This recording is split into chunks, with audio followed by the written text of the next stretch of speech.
ធម្មតាមនុស្សក្នុងលោកតែងស្រឡាញ់អាយុជីវិតរបស់ខ្លួនជាទីបំផុតចង់ឲ្យរស់នៅបានយូរបានសុខចម្រើនតែរៀងខ្លួនការញ៉ាំងអាយុជីវិតឲ្យរស់នៅបានយូរបានសុខចម្រើននោះមានសេចក្តីលំបាកច្រើនបែបច្រើនយ៉ាងណាស់គឺលំបាកដោយកិច្ចការពារសេចក្តីអន្តរាយកិច្ចការពារជំងឺដង្កាត់កិច្ចស្វែងរកបច្ច័យគ្រឿងអាស្រ័យកិច្ចស្វែងរកគ្រឿងឧបករណ៍សម្រាប់ប្រើប្រាស់ប្រកាសសម្រាប់ចាយវាយជាដើមដែលជាការចាំបាច់ខានពុំបានពោលដោយសរុបក្នុងមនុស្សម្នាក់លុះតែប្រកបដោយឋានៈ5យ៉ាងគ្រប់គ្រាន់ទៅសំតាមបំណងគឺអាយុសេច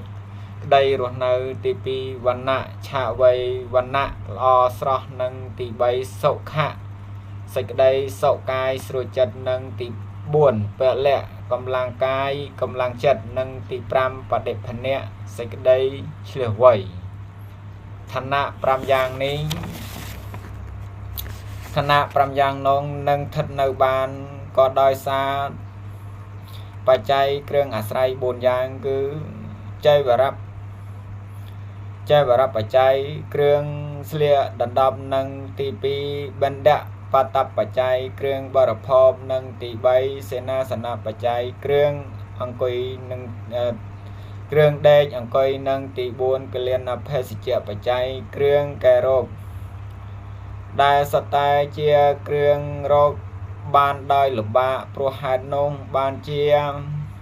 ការចាំបាច់ទាយយក70បរោះបានឲ្យបច្ច័យ4ឬបច្ច័យណាមួយដោយសង្គ្រោះឬដោយបូជាគុណដល់បដិកហកៈដែលចាក់ជាការបំពេញសេចក្តីខ្វះខាត